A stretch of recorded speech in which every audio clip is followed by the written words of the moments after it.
Welcome back to the 128KB podcast. We are back once again. Due to lack of popular demand. Yes. We are back in the comfy set. Yeah. Welcome to the podcast. Welcome.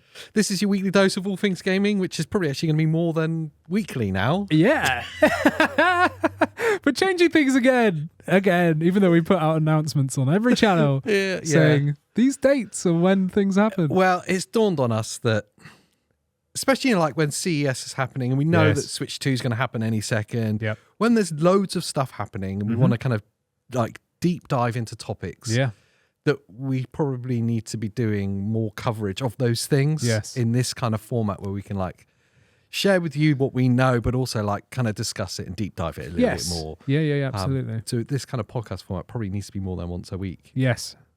I mean, this week has been utterly mental. It has been.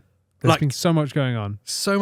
And it's all, I know it's not all, because like CES is like everything from like electric cars to like there's a new keyboard out. But like so much in handheld gaming has happened this week. It's kind of like mind-blowing. Yeah, there's been so much that's like indirectly affected it as well. Literally, so I was doing like the news videos, like catch up on the big things that have happened, like the Nvidia and Asus and all that. It was like, oh, right. As I was writing it, I recorded it, and then I opened up like the news feeds again, and there's like more stuff that happened. Literally, as I'd finished, like, jeez, I can't keep up with this. I was sending you links. You're like, I've just filmed news. I've just finished. I've just moved. Like, it's over. I was like, yeah, but Microsoft. Oh, well, it's happened. It's cool. We'll cover it here. It's actually been, now to break some mystery for you, a little bit since we've sat down together. Yes, it Christmas has. happened. Happened. New Year's happened. Yes. You were meant to come over to mine. And I didn't. And you didn't. No, I abandoned you. Yeah. It's because you were ill. There was illness. I survived it. All right. Can we say that's a miracle? Yeah. A Christmas miracle. It was. I was ill before Christmas. I was going to ask. So there we go. Yeah. How's your... I was going to be weak. It's the normal question, but how's your time in gaming been? Time in gaming. I want to bring up one thing. Right. Because obviously it's been Christmas and stuff. Yeah. And surprisingly, as much as we love gaming over Christmas, I do. I do too. I didn't get a chance to do a lot of gaming because we were hosting Christmas this year. So there wasn't a lot of time. But after Christmas, there was gaming that happened. Yes. And one game in particular that I really wanted to play because it's funny. I'll touch on it really quickly. We busted dusted the Switch off, ready for the Switch 2. And we got that down for playing like Who Wants to Be a Millionaire with the family, because it's a really good game to play with everyone around the TV, and one person just needs to control it, and everyone says what answer they think. I get it. Yeah, it's actually quite good, even though the game sucks. Like the guy's hands are all weird, but anyway. So we had the Switch out anyway, and then Christine was like, "I wonder what games we got on there." And obviously, I've got like a wall of Switch games. Yeah. She was like, "Oh my god, there's like so much here." And then she saw the Final Fantasy Theater Rhythm, the rhythm game. Yes. And I bought that for her like whenever it came out, like 2 years ago, and she'd never played it. Yeah. She was like, I didn't know you had this. I was like, I bought it for you. And so she was playing that and loving it. And there's a 2-player co-op, like couch co-op mode, so wicked. Then that got me thinking, hang on, there's that other random rhythm game that Konami released. Like, I don't even remember what it's called now. Like, Super Crazy Rhythm Castle or something. Like, something weird. It actually sounds about right. Actually. Yeah, and it was a couple of years ago, I think. And you go on Steam, there's like 20 reviews. So no one's played it. I was like, what? And it's really good. Like, really? It's really good. It's like an RPG. Yeah. So you walk around and there's a story, and it is up to 4 people, like co-op. But, we were couch co-op. There's only 2 of us, so we're doing 2-player. But there's mini games for each like section. So there's like a level, you've got to go through all the stages and you can get so many stars and whatever. But it is all Guitar Hero based, but on controller. Yeah. But also it's like Guitar Hero meets WarioWare. Yes. Okay. So you'll be doing this Guitar Hero thing, but then things are happening around you. So you're trying to watch these like inputs coming down the screen, but trying to stay in time. But stay in time. But then you've got stuff getting hit, or you've got to go over and like attack someone, or like do a puzzle whilst that's happening. So one person stays on the Guitar Hero bit. Yeah. You've just got to abandon your station on the other side, and there can be like multiple Guitar Hero bits happening at once. Or you've got to do a boss fight where you have one Guitar Hero side for attack, one's heal. So you've got to try and watch the fight whilst watching all these notes come down. It's so like chaotic. I love it. But it's really funny. And the music is amazing. Like actually good music on there. Like really good. I'm in love with it. I've never got into rhythm games. So they've never done it for me. No, it's not really been my thing either. Yeah. But Christina loves them. She's got every Guitar Hero that ever released. We've got an Xbox 360, the original that was hers, that was just for all her Guitar Hero stuff. I mean, the last rhythm game that I really played was Parappa the Rapper. Oh yes. That's amazing, though. It's such a good game. Really. I don't even think I owned it. I don't even think I own it now. That's a lie. The last rhythm game you played was Hi-Fi Rush. Oh, yeah. It's a rhythm game. It is. Fundamentally, yeah. Yeah, that's true.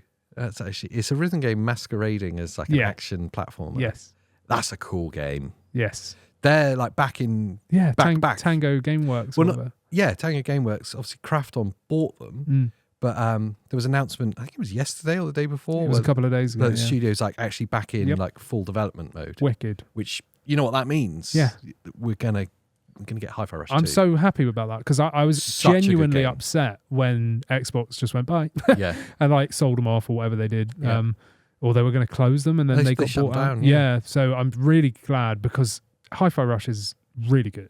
Such a good game. Love everything about it. Like it's a wicked game. But yeah, this rhythm game, if anyone's looking for like a 2 or more player co-op kind of thing, this super crazy rhythm game, I don't even know what it's called, but it's by Konami. If you type in Rhythm Castle into Steam, it'll come up. Okay. So we were playing on the Ally X on the eGPU just with 2 controllers, but I think it's on Switch. I think it's on everything, but it's a wicked game, highly underrated. So yeah, check it out.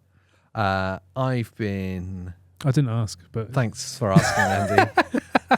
See, you care a lot about how's your time in gaming. I know what you've been doing. You've been playing loads of COD because Angel was like, "Why did you come and play with me?" And we're like, "What's happened? Why are you good? What have you done?" I have played a lot of Call of Duty. All the hacks have paid off. Yeah. I was the hacker of all of them. Yeah, I've been playing a lot of Call of Duty. Yeah, I can tell. Definitely smashing that a lot. But not just Call of Duty. I've been gaming. Christmas was big for gaming for me. I got a lot of hours in. Love it. I found myself playing like boring games. Oh, nice. I forgot how much I love boring games. Yes. Yeah. I love strategy games. Yeah. Because they're really boring. Yes. Yeah. Fair enough. You know, like because like Call of Duty is like the opposite of that. Oh, that's just anxiety waiting to happen. It is the whole time. If you've done a couple of hours of Call of Duty, you're done. Tired, aren't you? Yes. Yeah. And so sometimes you got like a day to yourself and like, I don't want to be like high octane, like adrenaline anxiety the whole time. Yeah. And it does get a bit repetitive and boring. Yeah. So I bought Civilization for Xbox. Even though I've got it on PlayStation. Amazing. I couldn't even be bothered to plug the PlayStation in. That's it's just been Xbox the whole time. I love it. So I played a load of Civ 6. That's brilliant. For no reason. Were you enjoying it? Yeah, loving it. Oh, great. Yeah. No, that's good. I always loved the Civilization games. Weird. I don't know why. Yeah. And I'm an awful warmongerer. I know there's like loads of ways you can play the game. You can be like peaceful, scientific, and do the space race and be peaceful with your neighbours. I'm like, nah, I'm taking your city. Yeah, wicked. Just armies. So basically, I'm playing Call of Duty just really slowly. I haven't played anything like that since that used to be the only kind of thing on PC. Yeah. Do you know what I mean? Like all the Red Alert days and all that kind of stuff. So good. Yeah. So I haven't really played a lot of those kind of SimCity vibe games. RTS games. Yeah. And I was telling you about it last night and this morning, and I'm telling everyone about it that I can. You know when you get really into something, you need to tell everyone about it. Yep. It was a part of my New Year's resolution, which we talked about, was like ticking off the lists of games of like I wanted to play. This was quite low on the list, but it appeared on Game Pass. I was like, why not? Yeah. Oh, okay, I'll play that. Road 96. Nice. So it's an obscure game. It didn't get a lot of attention. Mm-hmm. It's a very much a chill story. It's a kind of point and click. Okay, yeah. Where your decisions that you make on different characters... Is it 2D or is it 3D? It's 3D. Right, okay. So first person or third person? First person. First person. Yeah, okay, that makes sense for the point and click style. Yeah. So and you can move certain areas, you can move around and stuff. And just really briefly, it's a really nice kind of the way they've built it's really nice. The idea is that you continually complete it, not in a roguelike way where when you die you get better or whatever. Yeah. It's you complete the section of the story and then you start again, but it's a totally different character in a different place, and you'll by chance on the road bump into the other characters that you've bumped into, but in a different part of the timeline. Yeah. So you're kind of building up an idea each time you play through, like more and more of what's happening in the world and like the actions, the consequences of what your other character have done. Which you see through the eyes and of it may be else. as simple as like you spray painted a poster. Oh yeah. And then when you come across it with a different character at a later date, you can see your actions. Yeah, that's cool. Or something you've said to a character has made them affect or do things in a different way. I need to check it out. It's really interesting. It's just a very light, chill game.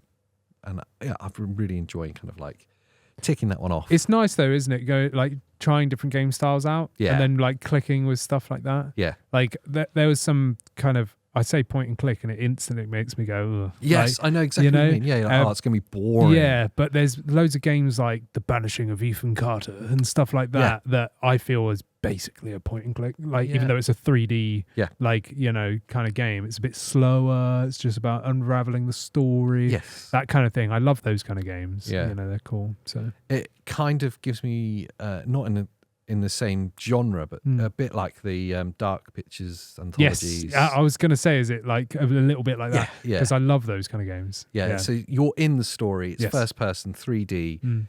The choices you make have a consequence, but essentially it's like being on a boat on a river. It's just taking you through the story. It's kind of nice. Yeah, I like those kind of games. Yeah. So Road 96. Road 96. Nice. It's on Game Pass at the moment. It got announced on Game Pass. So I'm gonna have to install it. Yeah, it's worth install. If you're not sure, just stream it off Game Pass and play through, do one playthrough and go, this is quite cool. I want to find out more. Yeah. Definitely worth it. It's free, isn't it? Game Pass. Yeah. Game Pass is just amazing. Game Pass is amazing. It's just free. Xbox just give it to you for nothing. Yeah. Well, I mean, if you've got an uncle somewhere. Yeah, true. Yeah. CD keys. Yeah. Right. I guess we need to catch up on what the hell's happened. It's still going on as we're recording this. CES is still happening. There might be more. As I said in the opening line of my news video, it feels like it's been like a fever dream. Yes, there's been a lot. And there's some topics in this video that we want to like go into even more. We're going to have to. Like in, separate videos. So make sure you stick around. Oh, look at that. It's a little plug. Oh, yeah. Podcast plug. Hit the subscribe. Hit the subscribe button. Where do we start this, Andy? I don't know. I think we start with the light stuff. Okay. Like the small announcements that happened kind of at the same time. I want to go straight off that GeForce Now. Yes. Is now natively on Steam That's quite Deck. a big thing. Yeah, but it's quite a big thing. In the context of what's happened at CES. I know. But that is really good for the Steam Deck players. Huge. Like massively. I know you could play GeForce Now on the Steam Deck anyway, but for people that want simplicity and not having to back out into desktop mode and messing around, this is a really cool way of natively having GeForce Now, which the Steam Deck kind of needs now, Well, if you want to play modern games. Yeah, it's showing its kind of slightly older hardware, isn't it? It was always a little underperforming for the time. And now, at the time it was the best. Yes. It was well better than the Switch. But I get what you're saying. You do, like you say, you do kind of need it now. I guess what the GeForce Now app needs, so the GeForce kind of platform needs, is more titles. It's games. Yeah, it needs more titles. Yeah. Microsoft are leaning into it though. Yes. They've announced that Avowed and Doom Dark Ages will be day one on there. You are wicked. Which is awesome. Yeah, it's really cool. Even though they've kind of like, it's on the Xbox side. Yeah. I know. But that would stop people. For the Steam Deck, it's useful. Okay, that makes sense.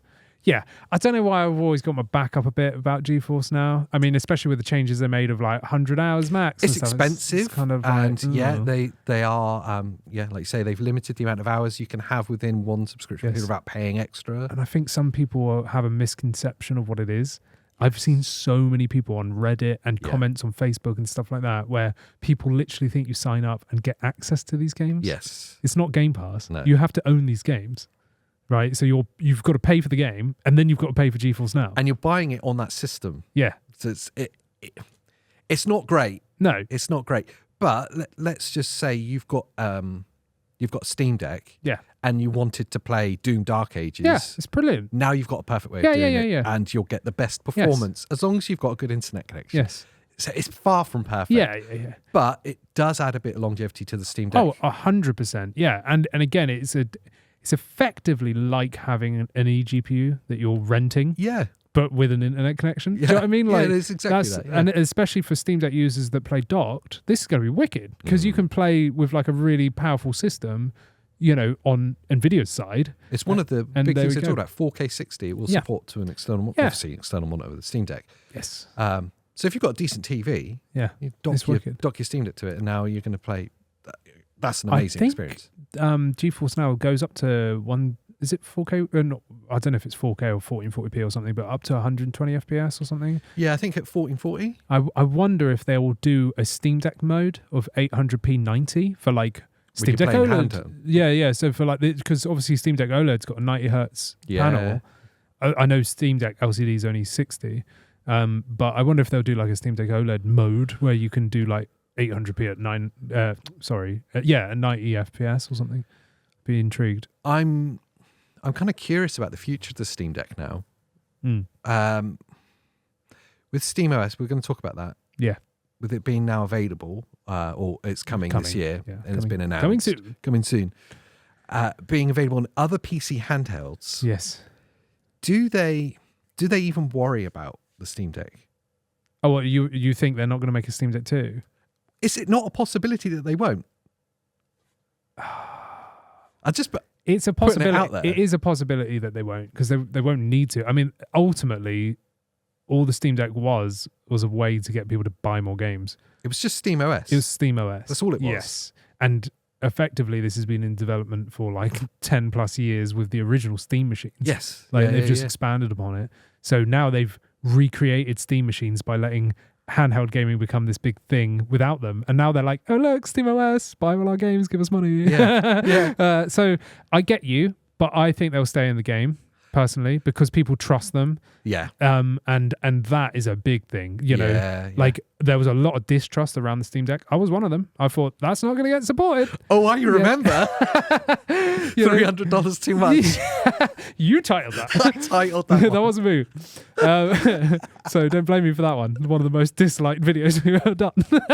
It was. But yeah, so I think they've gained a lot of trust here. The Steam Deck's amazing. Yes, it's underpowered. Yes, but it is still incredible. And the work that Valve do is phenomenal. I feel like they'll stay in the race, even if they are still or always the bottom tier.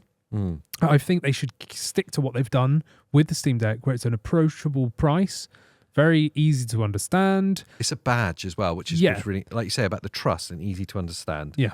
It's a badge. A Steam Deck is just a thing. Yeah. I don't have to know anything. Anything about anything. It's just there. Am I getting the best one? Well, it's actually really easy to understand. They're all the same. They're all the same. Yes. And that should be storage. Everyone who's buying any computing device understands storage at least. Yes. Especially as console gamers, we get that. Yeah. That lingo has been talked about forever. Yes. So if that's the only difference, then, I get it. Yeah. But performance-wise, they're all the same. Yes. Sweet. And I think they should do that because all these gaming handhelds are all chasing top performance. Yeah. And the price reflects. Well, so I think Steam would do well to wait for the Steam Deck 2. This was where I wanted to put that question out there. Will they do it? It's slightly barbed. I'm pretty sure they will, but I like to ask the question. Yeah. I'd be pretty sure they're not making any money on the Steam Deck. Oh, yeah, 100%. I'd agree. That the cost price of it is probably close to what they're selling it for. Yeah. Well, it's the age-old thing of consoles selling under... What was it? They sell at a loss. It's a loss leader. Yeah, and it wouldn't surprise me if Steam Deck was the same. Yeah, because all the money they make from sales on Steam from someone buying that Steam Deck is going to be like, way bigger profit margin, and that person that buys that Steam Deck once, maybe they lose out slightly, but then over 5-10 years, that person is going to spend loads of money and they'll make so much more. Absolutely. So they can sell at a loss. Yes.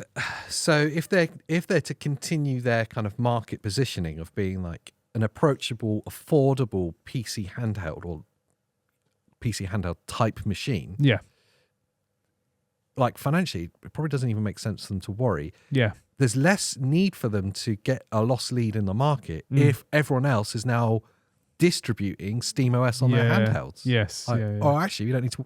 We've paved the way.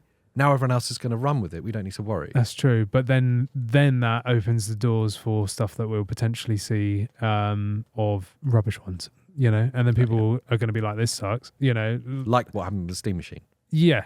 But too much variance. Too many variants, yeah. So you're going to have random companies and you'll find one that's like, yeah, look, we ship with SteamOS, but the thing's a piece of trash. Do you know what I mean? And then people are going to be like, this sucks. Whereas, again, that Steam Deck is that badge of honor. Yeah. We know all the consistency's the same. Yeah. They're all the same device. You know the experience you're going to get. Whereas if you buy some non-branded, like PC company SteamOS ticked thing, it might be a piece of rubbish. It makes sense at this point then to talk about SteamOS. Yeah, because we're here. We're there. Yeah. We've talked about it like it's going to be coming. We saw some of the leaks of like powered by Steam and all that stuff, but it's now been announced. It's happening. Yeah. It's been licensed to other manufacturers. Lenovo are the first to pick up and talk about, which is interesting because all the talk before was about Asus. Yeah, well, they were always the ones written into the like update code because they were developing it for the Ally. And even people from Valve, when they were interviewed, were talking about the ROG Ally X specifically, and that they were developing it with that in mind. Yes. So it's interesting that Lenovo came to the market first, the first to announce. We're not going to see that until May, which I imagine is going to be the same time frame that we're going to see SteamOS be able to be ported to other. Yes, Steam did an announcement, didn't they, Valve? And they basically said that. Yeah. Effectively. Like, yes, we are going to be releasing it, and it will be available. I think they even said before the first one comes in their out. Announcement. I was trying to look on their website about the Steam operating system, and there's like bits of information where you can license it for distribution and stuff.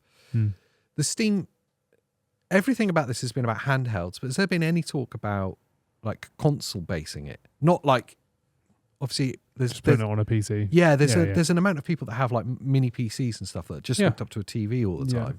Yeah, that'll work. It'll just be copy and paste. There's no talk about it like specifically though, because everything's been about handhelds. Yeah. Because that's the main thing, is because everyone's so frustrated about like Windows on handhelds. They just want SteamOS, but loads of people will be running SteamOS on a desktop for sure. It makes perfect sense. This is something we're not going to cover today, but it's something that happened in CES. Asus have announced the new NUC, which is a wicked like device, probably like $4,000 or something, because it's so like OP for what it is. Tiny desktop PC, like imagine like a gaming MacBook Mini, like or Mac Mini or whatever they call it. Mac Mini, but like a vertical thing. It's got like a 50 series RTX card in it, and it's designed to be plugged into your like TV or whatever. Do you know what I mean? It's just this little tiny thing. Imagine that with SteamOS on it. Yeah. It would absolutely annihilate, you know? So that's like perfectly aligned for SteamOS. And I think a lot of people would do it, but I do think the majority of users will be handheld users. Yeah, I think so. I'm biased because that's where we sit and that's what we cover. But like, I think it's primarily handheld is the thing. And like you say, it's a rejection of Windows. Yes. More than anything else. Yes. I think more than an embracing of Steam. Yeah. It's a rejecting that Microsoft haven't sorted themselves out. Yes, I think because SteamOS is so dedicated to being so simplistic and it just works, like people want that. They don't want to be faffing around with all these drivers and updates and whatever else, and the hassle of having different like launchers and OneDrive. Edge. Yes. So, for the ability to have just a dedicated gaming device where all that's hidden, or gone, and it's stripped right back, like people want that. They want to turn it on and just game. Yeah, and I think if we're going to continue appealing to the broader market that isn't just PC players, if they're trying to appeal to the console space and trying to get people over from PlayStation and Xbox, like the Steam Deck did, then I think SteamOS, or at least something better than Windows. Yes. Indeed. Because obviously there was the other big announcement as well. Yes, I was waiting. I was I want to talk about this one. I want to talk about the big one. Yeah, the big one. The one we've all been waiting for. The thing we've been asking for. And the thing that we predict. Can I just say? We predict so much stuff here. We are clearly insiders because we predict a lot that actually happens. Yeah, your uncle at Nintendo. Yes, that's it. Your uncle at Google. I think news outlets need to start writing about us. Talking of one of the predictions, randomly, this is going to go way off on a tangent now. Yes, okay, so bear with me. It was when the Atari announced their Game Station Go, the handheld thing. I wanted to talk about that. Yeah, well, we'll talk about it in a minute. Yeah. I was trying to figure out more about it, and there's very little information. There's nothing about it. And so I was just looking at, like, what are Atari doing now? And then I saw the story from a year or so ago, whenever it was, when they bought Intellivision. They bought all the Intellivision IPs. Yes. You know where I'm going now. Yes. And as part of the takeover of Intellivision, they rejected the Amico. That's the one part they didn't buy. Yeah, they were like, see that's rubbish. You can Do you have remember that. the Amico? Yes. Do you guys remember the Amico? Do you guys remember what we said about the Amico? It was a foot spa. Yeah. Do you know what happened to the Amicos? They turned them into foot spas and resold them. Was it just ahead of its time? Yes. No. It was behind its time. I think it was some kind of like money laundering scheme. I don't think it was ever intended to happen. Yeah. They're just trying to embezzle money somehow. Yes. Yeah. I think it was a dream that just got out of hand. Yeah. And then it got wacky, and then people started going, what is that? Is it a foot spa? Can you game whilst having your foot rubbed? Yeah. Yeah. So that was one of the many predictions we made. We did. That would fail hard, and it did. That's it. Along with the Google Stadia. Yeah. No, the big news. Announcement, the thing that we were really keen for, and this is, of course, I'm just going to name it. Yeah, if we're calling it Xbox OS. Oh yeah, that's not an official name, is it? We've just it is. We're predicting it now. Oh, that's what I mean. That's our prediction. Yeah, it's Xbox OS. That means it's confirmed. Yeah, like our track record here is going to be Xbox OS. Xbox OS is happening. Yes. It's not called that. No. Okay. It is going to be a dedicated version of Windows for handheld devices. And as Microsoft say, it's centered around an Xbox-style experience. What have we said for ages? Can they just make it an Xbox-style experience? Can they put our name somewhere in the credits? Like, could you imagine like a big picture mode, but like Xbox-style? Yes. On your PC handheld? How about Steam, but you can play anti-cheat games on it? Oh! That's exactly what's happening. Yeah. It's potentially a gut punch to SteamOS. It's a big thing. I'm trying to hold back because I want to do a whole episode on this. Yeah. I want to talk about this in so much detail, but you get me started now and I'll just do it all here. So, I'm really happy that, because we knew before CES, it was like guest appearance from whatever his name was at Xbox. And it was like, okay. Microsoft's Future of Gaming VP. Yeah, which they changed his name slightly. Yeah. Or like title, not his name. Just change his name. Yeah. Little Billy. No, but he'll be featured in a thumbnail soon. But yeah, so we were wondering what that was going to be about. Yeah. And there was some news about the Xbox handheld. Like apparently he said that there will be news about that by the end of the year. So whether it's a look at it or what, like I know it's still a couple of years out, but there's going to be some sort of announcement that they'll like touch upon. That like he said that. Like but other than that, is of course the Xbox OS, and basically like affirming everyone saying that yes, Windows sucks on these handhelds. Like, and everyone has a go at me for saying that. I love Windows. Like I would rather use Windows than SteamOS. I'm sorry. I'm the opposite. Yeah, no, I get you. Yeah. But the things I hate about Windows are the things that don't need to be there. Yeah. Like OneDrive. Like, why do I have Microsoft Office trial on install? Oh, can I just say, away. The Windows Update Center sucks balls. Right? That always is going to suck. Yeah, but it will probably disappear. Yeah, well, maybe, Xbox OS. Yeah. Like, do you have to be doing that in your Xbox, or do the updates come in a big package? Yes. That happen when the Xbox is in standby? Yeah. Yeah, I get you. Yeah, I get you. I think it's going to be that simplistic. Mm-hmm. But either way, I'm so glad that they've addressed the problem. Yeah. And the fact that, oh, look, we're the biggest like software company since time began, and we're actually going to do something about it now. And they even said that it's kind of embarrassing that we've got such a good OS that is locked to a console, and that we want to like merge that with Windows. Winning. There's even talk like they're talking about obviously like having joined up experiences, acknowledging that people have multiple devices now. Yes. And being able to have a joined up Xbox experience. Yes. The whole thing.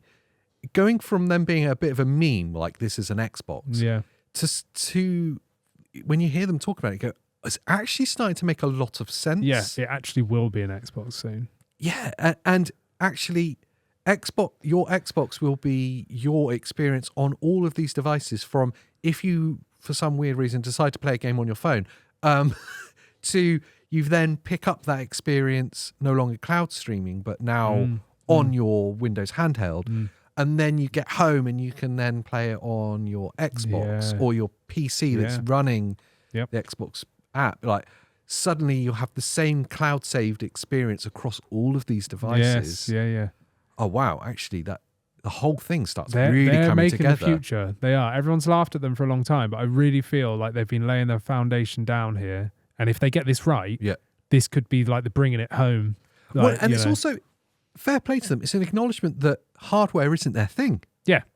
They're not going to beat PlayStation. They're definitely not going to beat Nintendo. Yeah. So let's not worry about that. They still make great hardware, but actually our central focus is the software. Which is the operating system. What the company was originally like about. So now you consider it, you go, it makes loads of sense that everything's about. Yes. If it all goes back to what's the core, it's the OS, and that's what Microsoft is. All right, enough about that, because I want to keep the rest of my thoughts. Okay, sorry.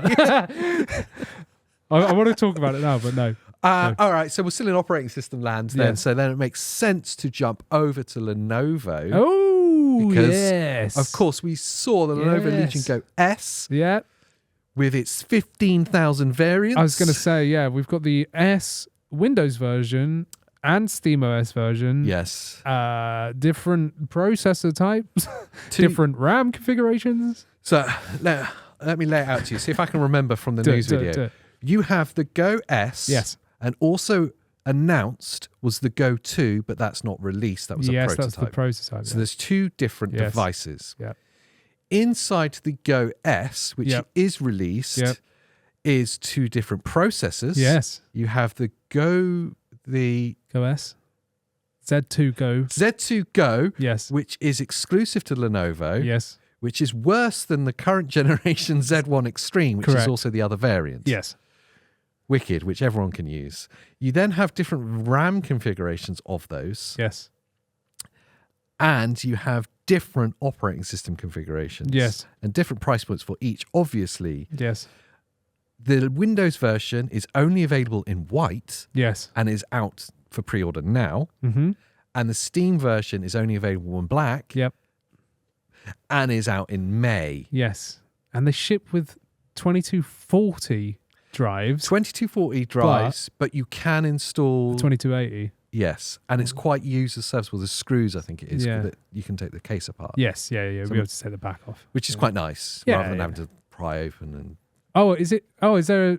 I think they've designed it specifically for you to be able to change the drive with ease. Not that it's like a port like the PS5. I've seen the back of it. You've still got to pop the still whole got to pop things off. Yeah, you still got to pop the back. Yeah. So you're probably going to break it, and then there needs to be what you're thinking. Yeah, where there is just a slot. Yes. Which you unscrew a screw, like Christmas lights, where you stick some AAs in. Like the PS5. Like the PS5. Just unscrew a slot, stops people from breaking stuff. Yes. And then just swap the drive out. Yes. Like easy, Why can't we do that? Because you're meant to disconnect the battery as well. That's the problem. But have that in the same slot. Like have the cable reachable. So you can. A flipping switch. Yes, that will do it. It was so easy to do. That will do it, yes. I mean, these are electronic engineers making this thing. Yeah, true. And part of them, I wouldn't ordinarily care. No. So like the ROG Ally X, it's not actually part of its marketable thing that you can change the drive. No. But you can, obviously, because it's just a miniature PC. It's just a laptop. Some people can't. I'm looking at you, Pork. So much channel members will destroy theirs.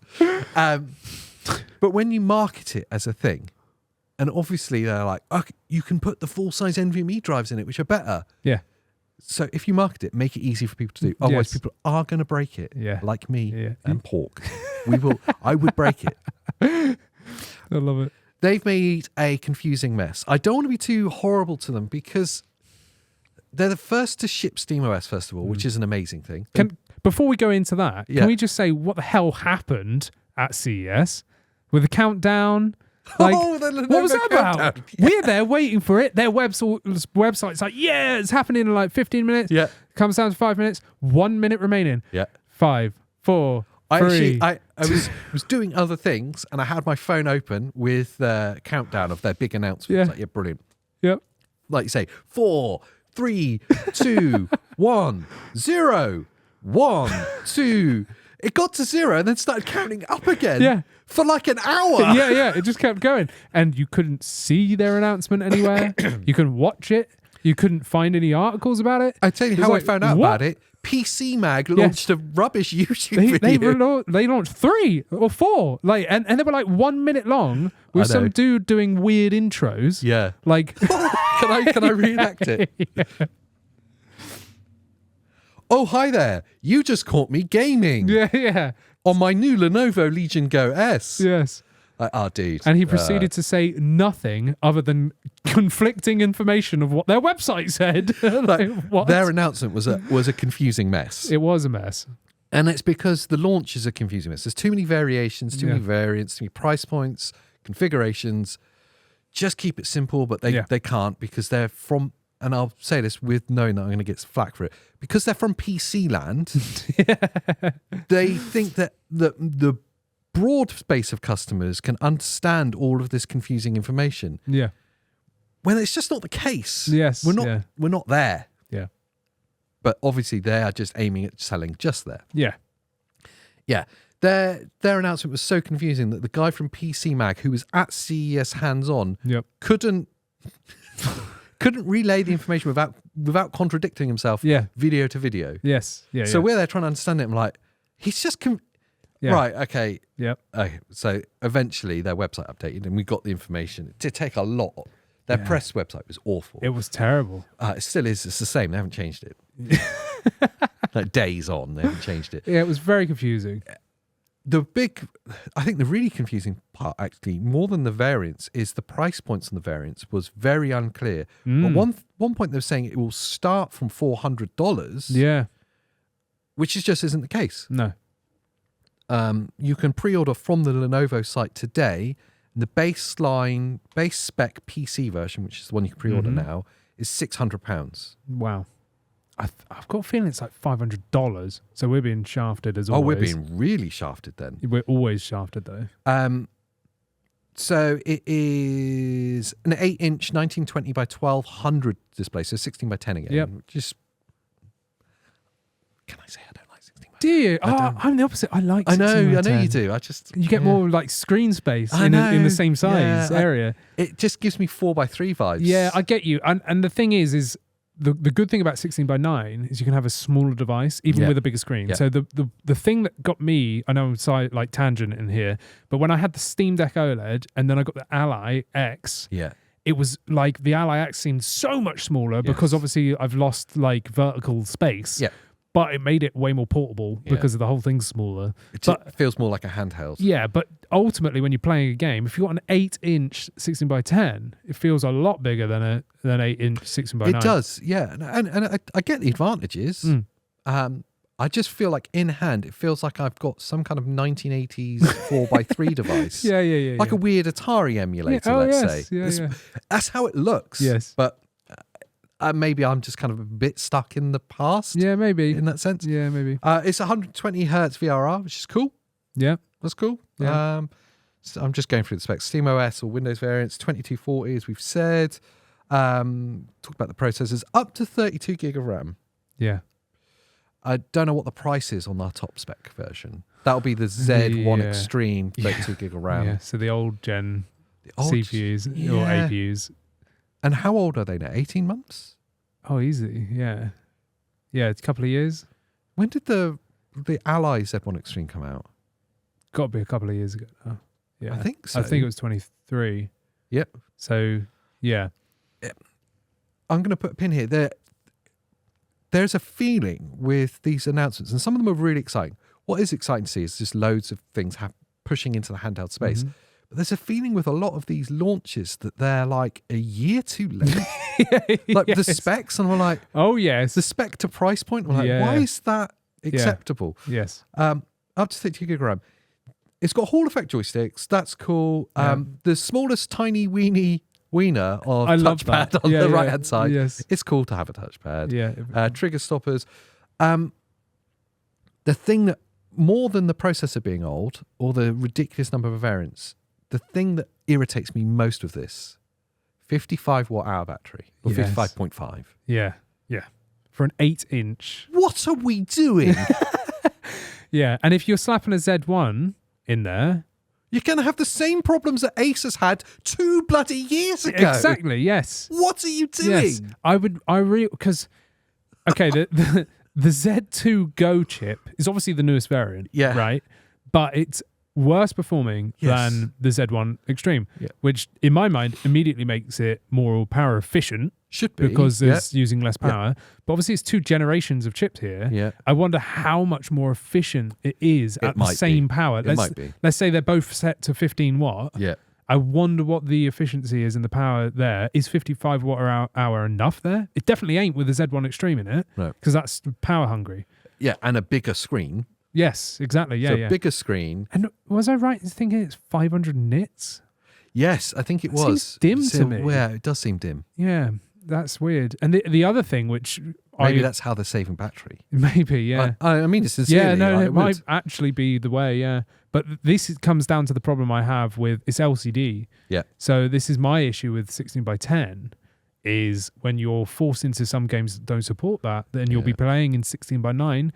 LCD, you're going to have big bezels. Big chonky bezels at the top and bottom. That's the biggest downside there. It doesn't look good. No. So I don't want to hit on it too hard because it's nice to see that they're continuing to release in the space, Lenovo. Oh, I think this is great because this is a budget option. That's why it's got the Z2 Go.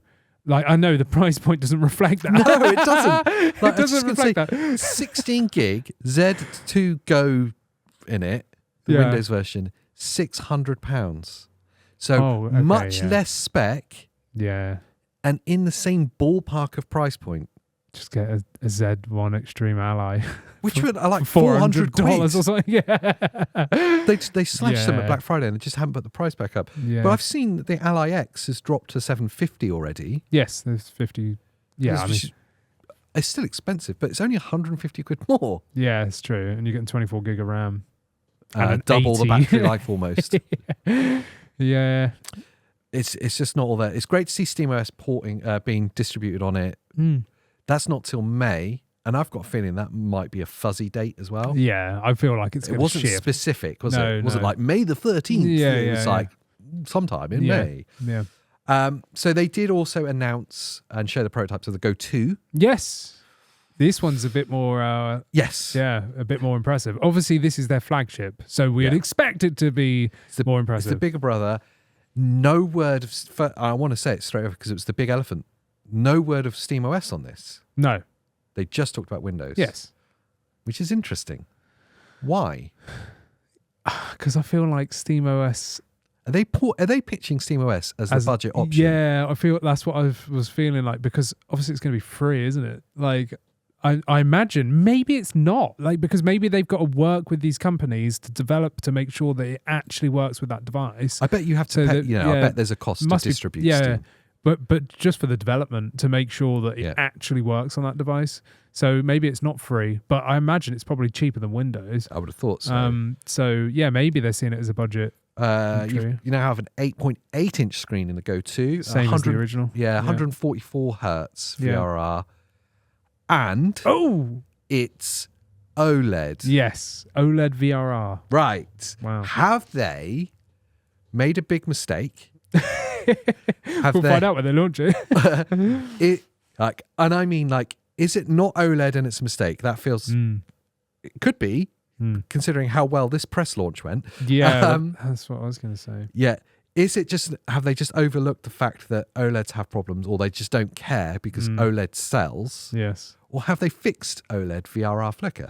Or there's another option of somewhere in between the line. Have they fixed OLED flicker in that test model with that specific panel? Yeah. But then when they actually start shipping it, different regions will have different variants. Different panels. Yes. Yeah. Just like, for example, let's take phones. Yeah. Some Snapdragon. I know this was a big thing for Samsung. In the US, it was Snapdragon, that, and the other. In Europe, we got the Equinox, which was like a same spec though. Same spec, but kind of like its disabled brother, you know. So it's little Billy. It was little Billy. So it wasn't like as good, even though it was meant to be. And that might be the same. It might be that America has a really good OLED VRR zero flicker, and then all the European models that have a different panel because of whatever might have one that ends up flickering. Like, who knows? The interesting thing is, whenever we bring up VRR flicker on OLEDs, there's always people in the comments that say it's not a thing. I've never noticed it. Which is fine. I'm glad you've not noticed it. Yeah. Don't look. Yeah.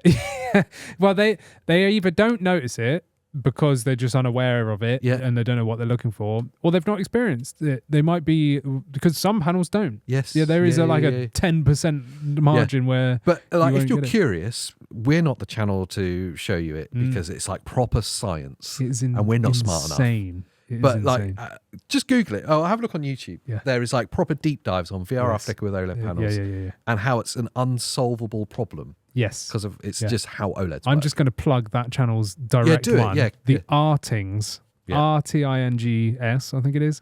Just slap that into Google or YouTube and put OLED flicker. They've got an insanely in-depth video. It's amazing, and it's true because I went down that rabbit hole. We've got a whole video about it. So go watch that video. I'm not going to talk about it now.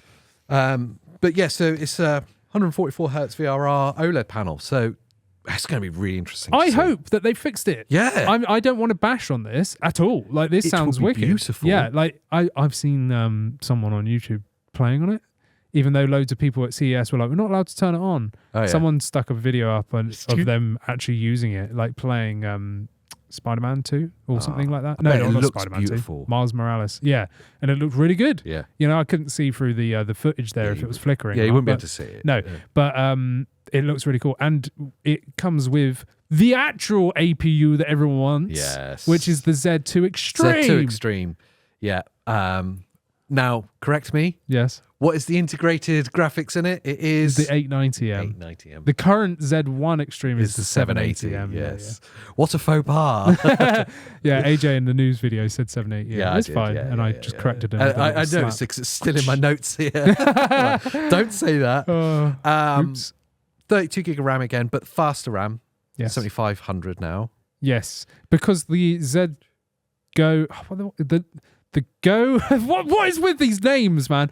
The Go S, has 6500 mega transfer RAM. So this has got the 7500, which is what the Ally X has. Yes, which is again is odd, isn't it? Because there wasn't there something. I'm trying to think what device it was. I had the 8000 something. It might be the MSI Claw A8 957 the worst name in gaming. It's a robot named it, so our robot did name it. But yeah, I think that's got 8000 like 200 or something. I think it's got really fast RAM. Yeah, which was like whoa. Yeah. Again, I don't want to bash. Processor's great. Yeah, but it's not like they've not moved the needle particularly. That's going to be everywhere in a minute. Yes. Yeah, and this is, bear in mind, this is a prototype. Yeah, so probably not even coming this year. Yeah. It could come at the end of the year or the next year. And the other thing to answer your question about is the Z2 generation of processors more efficient? Yeah. Is that this has a 74 watt hour battery. Yes. Which would suggest to me it's not that much more efficient. Yeah, maybe. Because they've upped the battery life from 55 to 74. Yeah. On the Go 2. Yes. So it tells me that. Well, it might be. It might just be because this will be their flagship. It might be like insane battery life. Yeah. You know. Yeah. Like I don't know. We don't know enough about the new Z2 chips. I don't know. No one does yet. But I think it's interesting with that there's no Steam coming on it. I think that's for their flagship.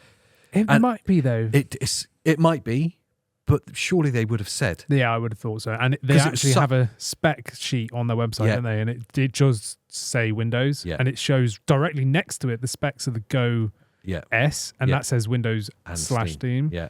So and they made such with the Go S. It was like their headline was the first handheld to launch with Steam. Yes. Which is slightly misleading because it's not launched with Steam. Yes. Because that's not out till May. Yeah, it's weird, isn't it? Yeah.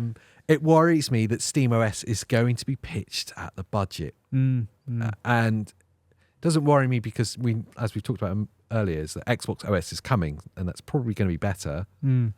Just going to say it. Probably is going to be better. Oh, shots fired. It worries me for Steam that all the hype has been, how long is it going to take them to do SteamOS? It's coming.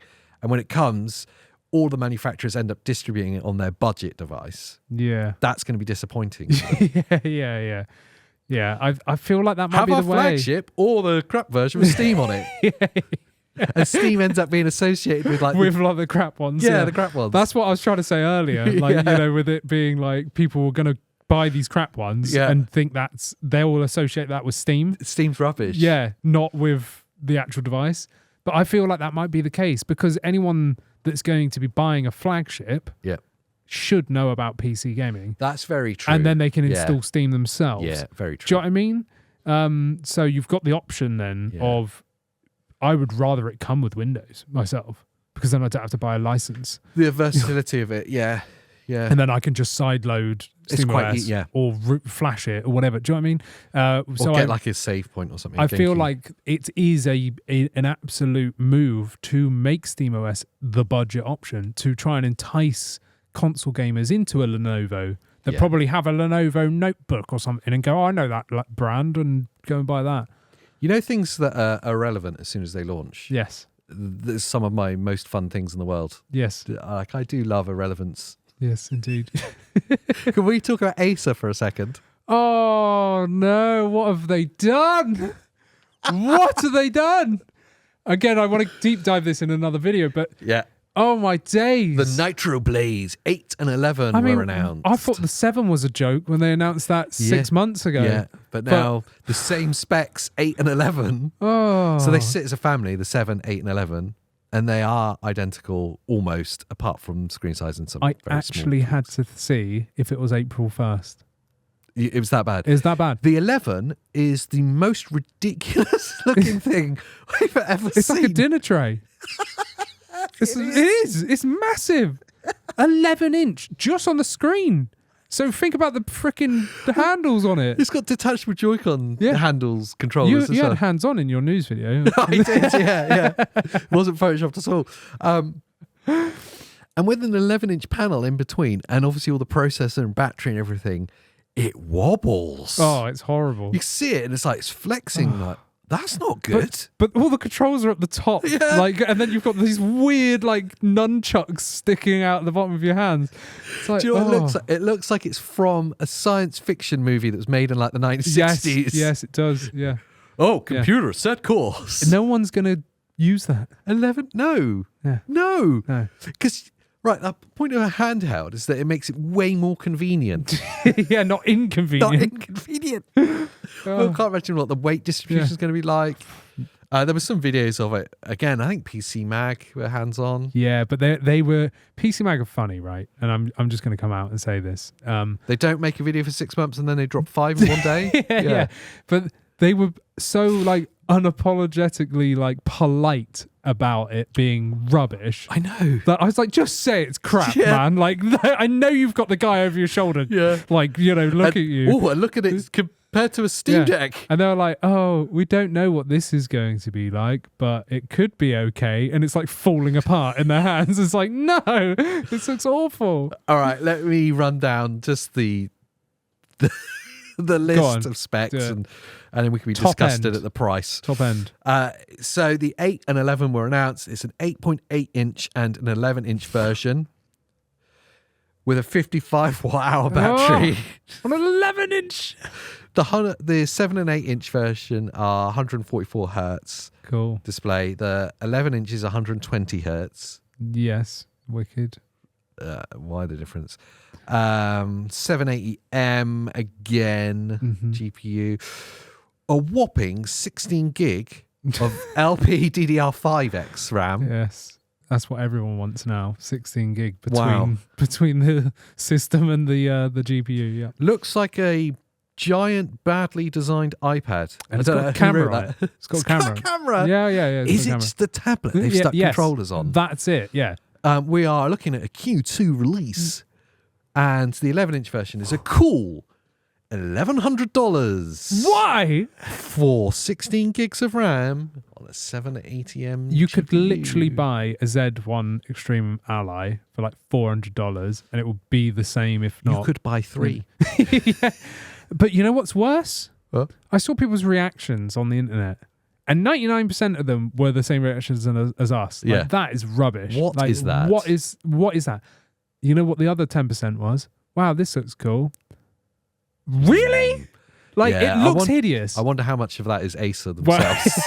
Yeah. Stuff. The guy in the picture's got an Acer badge on. Like, yeah, I Wow. can't wait to see this. Yes. Ooh, I'm day one ordering. Yes. Yeah, I can't wait to get paid when one person buys one.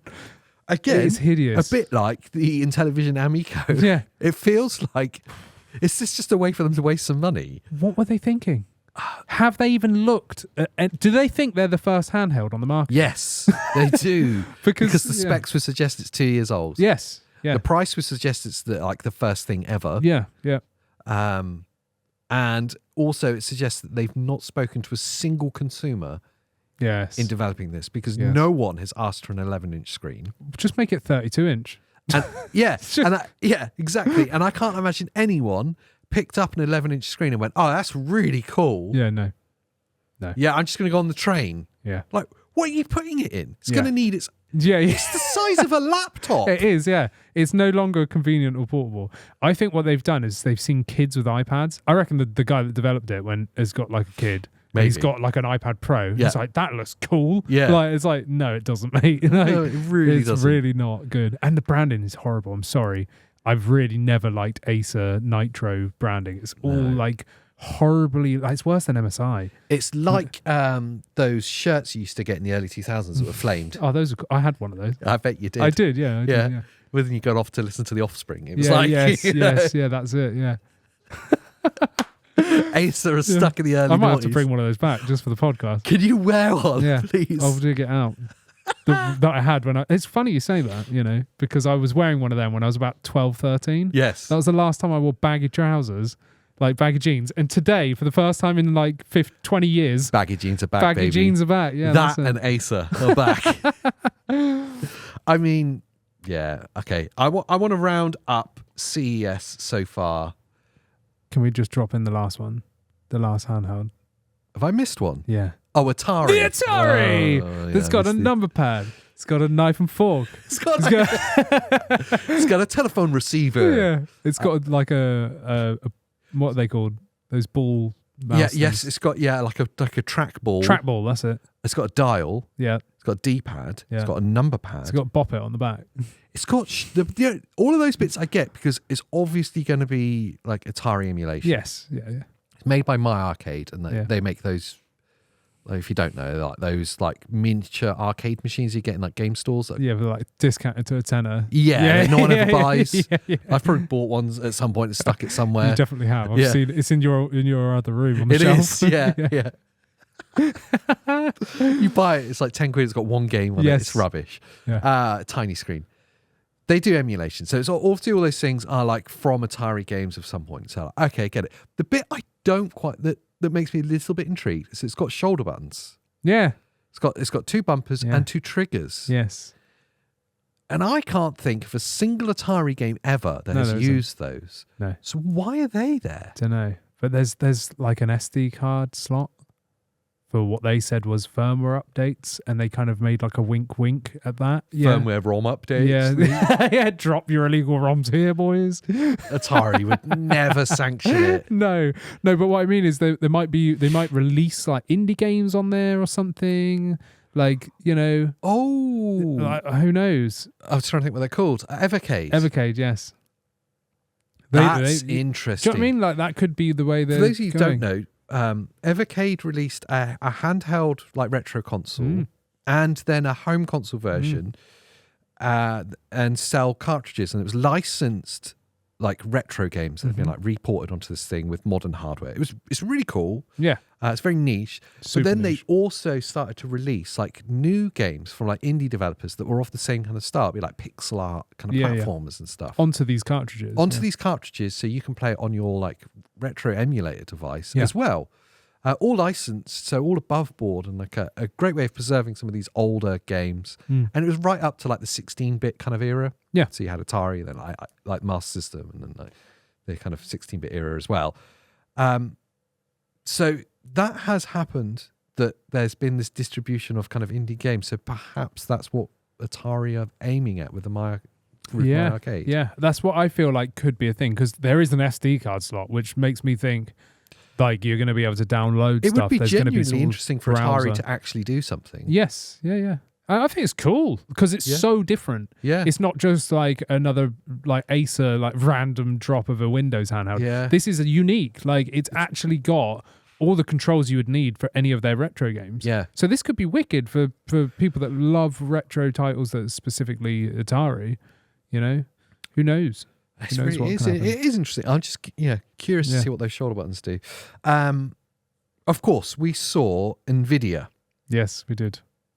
They're everywhere. They're omnipotent. Yes. The biggest company in the world. Look at that, second biggest company in the world, aren't they? They're massive. Yeah, big time. They released the new 50 series cards. Yeah. With some big kind of announcements mixed into it. Yeah. The first kind of minor one was obviously the baseline is the 5070. Yep. Which gives you, as they say, 4090 performance for $500. It's nuts, isn't it? That's nuts. Yeah. That's really shaking it up. Yeah. It's crazy that we're now in a space where we think $500 for a graphics card is cheap. Yes. Yeah. Well, it always kind of has been, I suppose. But that's where we're at. Yeah. And that's cheaper than the 4070 was at launch as well, isn't it? It's $50 less, I believe. So their pricing's going backwards. Yeah. Amazing. But I mean, there's a bit of an asterisk at that 4090 performance in there. Like, it's not going to be. It's not going to be. No, of course it's not. They're just saying like with 20 times frame gen. That's why it's going to be. So yeah, it's like the 5070 Ti. Yes, that's where it's at. 5070 Ti. It's 5070 Ti. Screw the 5070. 12 gig of RAM on the 5070. Yeah, no, thank you. No. That's so last year, man. Yeah, that's so Acer. yeah, that's just for them. You know, the Z2 Go's just for Lenovo. The 5070 is just for Acer. They can have that. They'll think it's the best thing. But anyway, the 5070 Ti, we're now up to 16 gig of RAM, which should have been the default. You know, it kind of needs to be now. But the jump up between the 5070 and the 5070 Ti, it's like $200 more. But if you're gonna get it, I would get the Ti, hands down, just save up. You think like the balance between price and performance, the Ti is probably where 5070 Ti is where it's absolutely. The 5070 Ti will be like jumping up probably from a 4060 to a 4080. Yeah. It'll be a big step just between those two systems. I mean, if you look at the 4070 and then look at the 4070 Super and then the 4070 Super Ti, there's a big step just from going from 4070 to the Ti variant. So for the 50 series, with that extra gig of however many gig of RAM, 4 gig extra, that is where you want to be. 12 gig, 10 gig is nowhere near enough. 8 gig's gone and done now. Do not buy an 8 gig card anymore. 10 gig is like bare minimum. 12 gig is what I would now class as minimum. Yeah. So 16 gig is where you want to be. So definitely the 4070 Ti is the sweet spot. We saw up to the 5090. Obviously, they kind of carried on with the same naming convention. AMD's graphics cards have now kind of married up in their naming convention, haven't they? They completely changed it, and their reasoning was to compete with to align with competitors, which is just Nvidia. Yeah, it makes sense. I've loads of people say to me like, it's not confusing.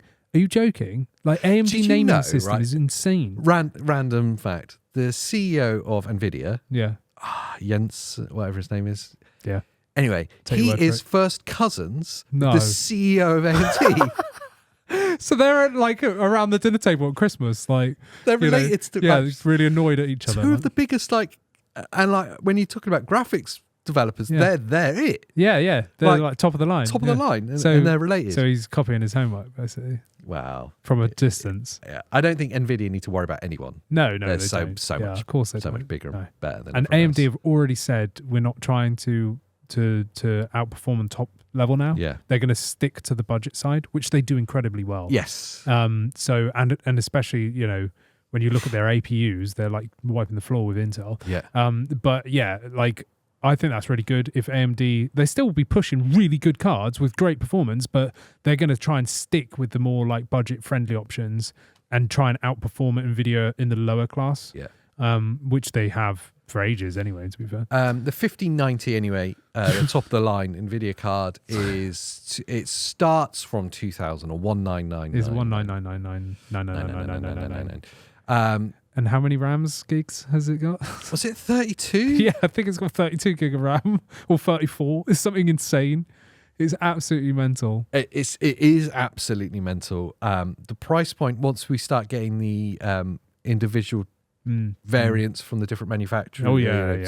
Like Asus and stuff, MSI and all that. Yeah, the price would go up even more. Yeah, I think we're probably like the $2,500 kind of territory. Oh yeah. For some of them.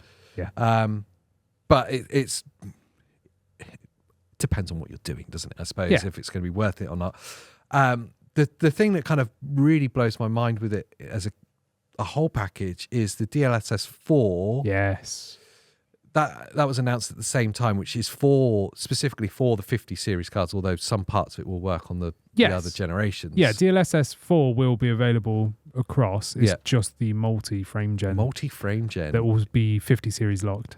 Which Digital Foundry did a really good video on, you were saying. Yes. They did a really good deep dive. Yes. Which they do on everything. I know we seem to like pitch them quite a lot. Yeah, we like them a lot. I watch their videos all the time. I do, yeah. I'm like really geeky with it. Anyway, they did a really good, if you want a deep dive on a multi-frame gen DLSS 4, check their video out. Yes. But they were saying like a 900% increase in frames generated. Yeah. They were like, we can't, show FPS, but we'll show you how much percentage. And it was just insane.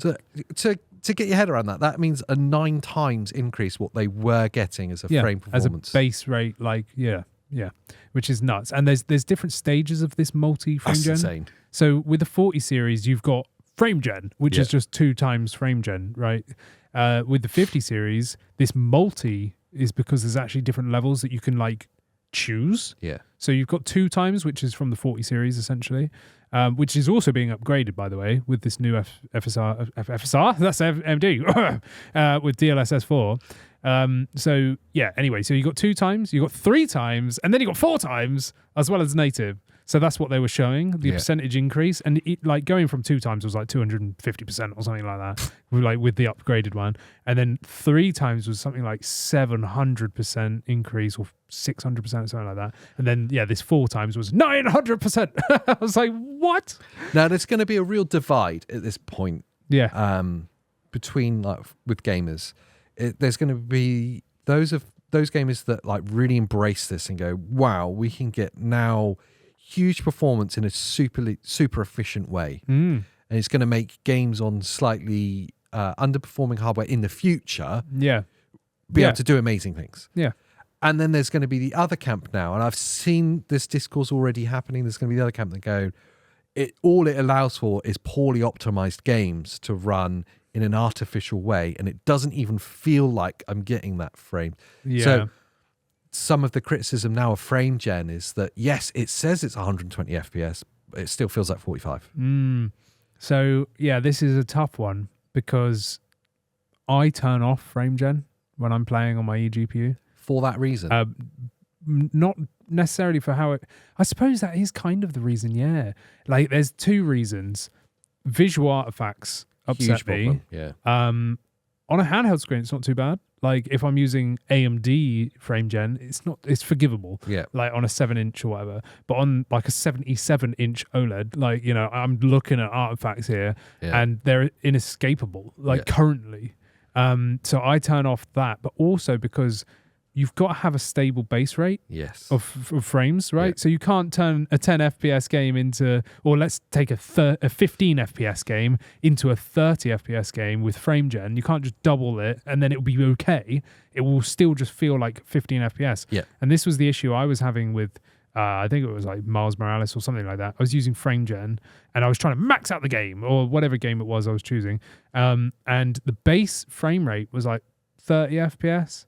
And I was like, I'll get it to 60 with frame gen. It's like, man, this feels horrible. And if I turned the camera, even though it was showing 60 FPS, it was still like, And it was like, because the base frame rate is rubbish, I was like, let's just try something. Dropped all the settings down a bit. Got the base game like natively rendered or whatever at like 45 FPS. Put frame gen on it, hit it up to 90. I'm like, now it's like perfect, in terms of feel. But visual artifacts annoyed me enough to turn it off, and I was like, I'd rather just turn some settings down and have a solid the visual artifacting is a real issue. We've seen it with the others that are trying to implement like this frame gen and this AI upscaling. Visual artifacting is actually the real issue that they're coming up against. It's the biggest problem. I mean, look at Pisser. Pisser's awful. The flickering is horrible. I worry about Nintendo's version that they've recently patented, which is obviously going to be on the Switch 2. Yeah. And it's going to be heavily relied upon as well. I worry that that's going to have similar. I think because they've got Daddy Nvidia holding their hand. Could just be that they're just using DLSS. Of course it is, yeah. But even if it's their own, Nvidia would have made it. Yeah. Do you know what I mean? Like we wouldn't trust Nintendo to make...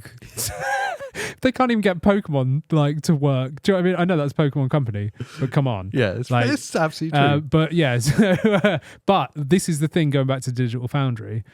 In this video, they specifically looked at the artifacting, like ghosting and flickering. Oh my God, night and day difference between DLSS 3 and 4. Yeah. Like that's the thing that excites me more than the headline performance will grab the headlines. Yeah. Like, oh, you get 900% increase in your frames that generate. Wicked doesn't mean anything if the artifacting is still a problem and if it doesn't feel authentic. Yes. Yeah. So I'd rather have it running at least a 60 to a 90 kind of window. Yeah. But it feel beautiful, and like those aliasing artifacting, the problems with the lighting and stuff is gone. Yes. Yeah. That's what this generation of DLSS 4 is designed to tackle. And that's exactly what I'm going to be doing. I'm going to be using DLSS 4. I'm going to turn frame gen off. Yeah. I'd rather just play at a locked frame rate at 60 or whatever, because my TV's 120 hertz. Let's say I put 4 times frame gen on, right, and I'm playing at 400 You're frames. Not see it. It's pointless. I'm going to get screen tearing to high heaven there. Yeah. It's going to be terrible because it's just so high. And this is the thing. I don't think DLSS 4 frame gen is going to fix the problem of having a stable frame rate. I don't think you'll be able to choose 10 FPS and play at 40 plus. It will feel like 10 FPS. It will still feel like 10 FPS, and it will still look choppy, even though it's like rendering loads. But I might be wrong. Maybe they've fixed that. Maybe this is literally like groundbreaking, mind-blowing craziness. But along the lines of groundbreaking, mind-bending craziness is the ability to be able to use the 50 series cards now. Yeah. In a simple way. With your PC handheld. Because Asus, of course, dropped the XG Mobile, the new generation of it. Yes. Which there's 2 variants of. You've got a 5070 Ti version. Yes, the best one. And the 5090 version. Yes, the one if you've got cash. If you've got money to burn. I don't even want to know how much that's going to be. 2,200. That seems cheap. When you consider I know that it's going to be the laptop GPU, so they are cheaper, but maybe.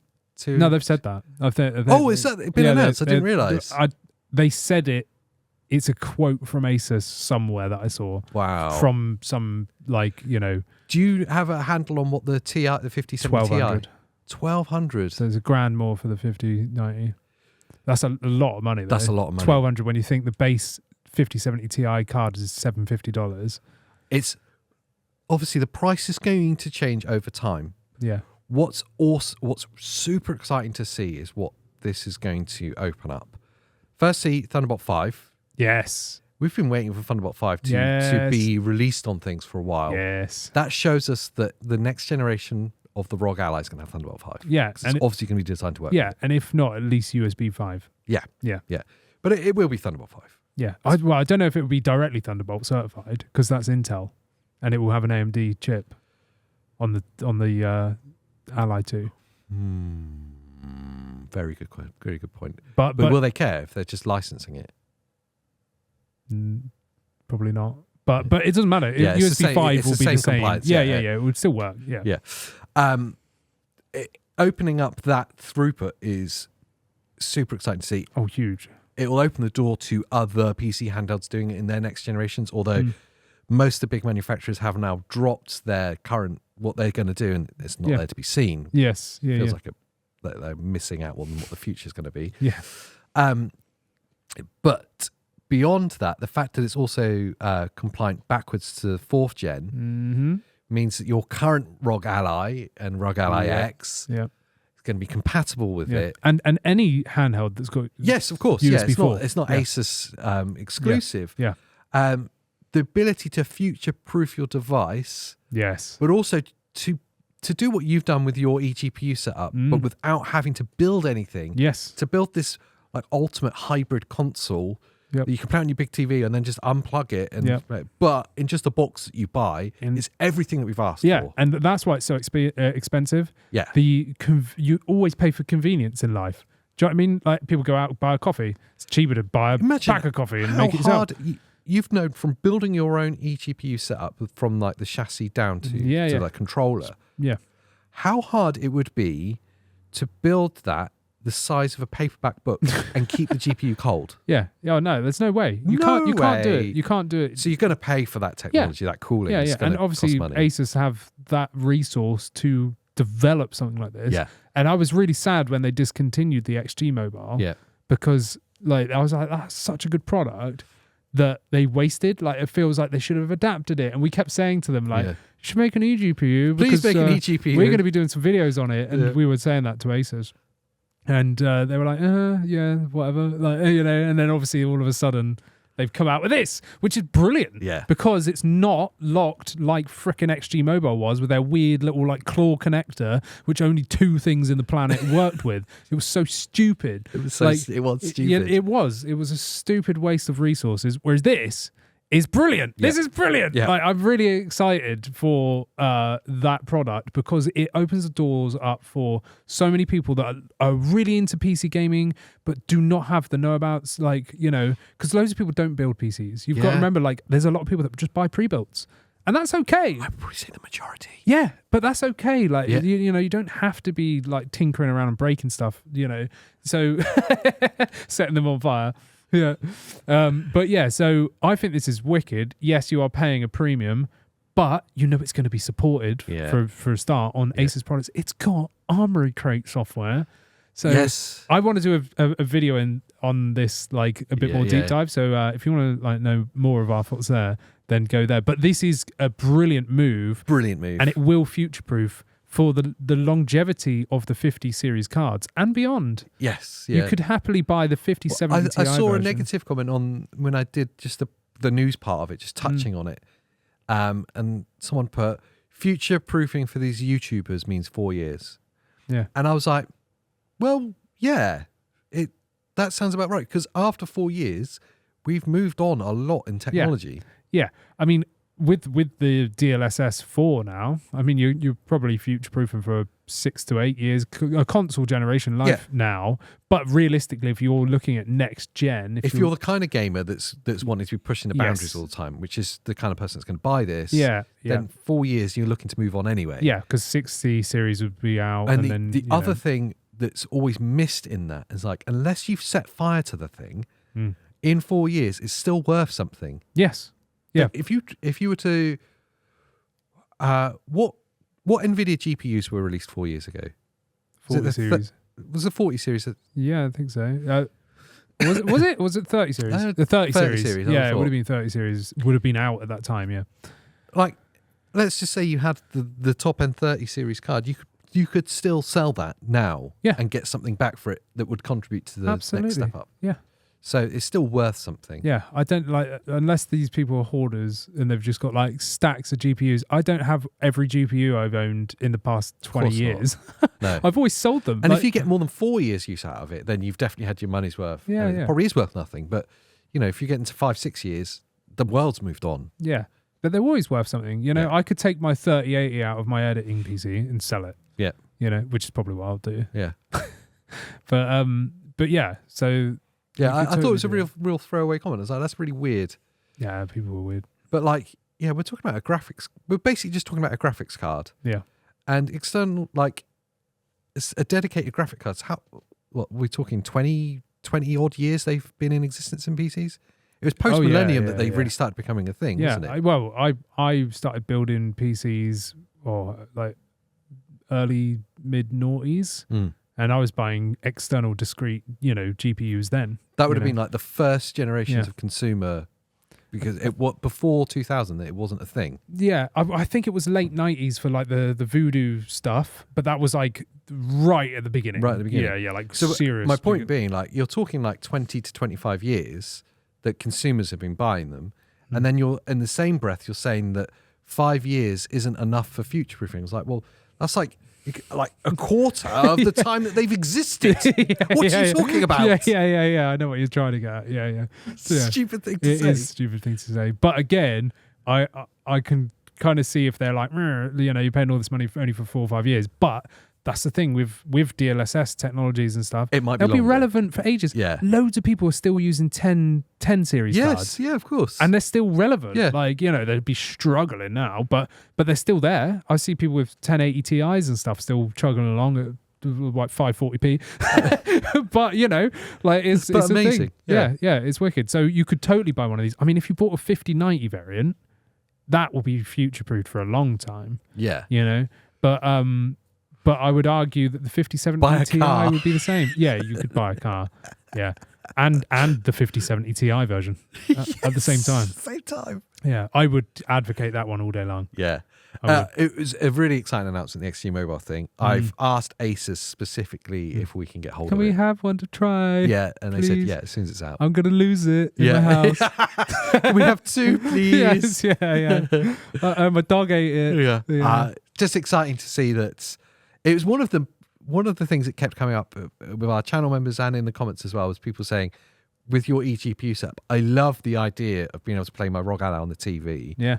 But I don't love the idea of having to build it. Even you guiding everyone through it, it was still... People were emailing us to build them. Can you do it for me? Like, I'm not doing that for you. No chance, no. Sorry. No. So huge announcements from CS. So much about handheld gaming. It was really exciting. Yeah, massive. Mind blown. I know. Frazzled. Absolutely frazzled. We've moved the camera, right? Just so you know. Yes. It's really far away now. It's very far away, yeah. Which makes me feel like I'm talking to you like miles away. I keep looking to where the camera was. Used to be. And now I'm just looking between two cameras. So if we're looking cross-eyed at all. Yeah. That's kind of why I was gone. I just won't even look at the cameras. I'll just look at you. Yeah. Who cares about the people watching it? Sorry. I wanted the audience to be further away. I could smell them. They were that close. Right, yeah. So I was like, Nintendo smell-o-vision. Yeah, that's the other thing that's going to happen like any second is Nintendo are going to drop the Switch 2 without telling anyone. Yeah. Because everyone else has done it for them. Yes, exactly. Yeah. I can't wait for that. Yeah, that's going to be exciting. DLSS 4, multi-frame gen, 5090 performance. 300 FPS. Yeah. On the 320 hertz screen. Yes. On Mario. Speed running. No, on the new F-Zero game. Oh, can you imagine? I can imagine. Oh, imagine if the Switch 2 launches with an F-Zero. It's not going to happen. That would be unreal. With an F-Zero colorway, like... Yeah, I'd like that. That's as unrealistic as Wipeout coming back on the Xbox. Who knows? Anyway, guys, I'd love to know what was like your highlights so far. Yes. CES, like handheld space. Let us know down in the comments down below. If you're in podcast land, Spotify, and all of those other beautiful places, thanks for lending us your ears. Indeed. Thanks for listening. Make sure you rate the show because it really does help us out. Yes. And YouTubers, like the video and subscribe if you're not already. There will be more content coming really soon. Indeed, there will be. We're smashing out loads because so much has happened. It's been a lot. Some of it might be pasted between our faces. Yes, it might be indeed. For you to click on. Indeed. And become a member. And you can see these videos early. You can... Oh, we didn't do the members question. Oh, well, next time. This video's been really long. Yeah, we'll do it in the next video. I'm hungry and I need a wee. Yes, yeah. So yeah, become a member. You can talk to us over on the Discord. Sometimes play games with us, and it's fun. Get ranted at by my wife. Yeah, do that too. Sorry, Paul. So till the next time. Bye.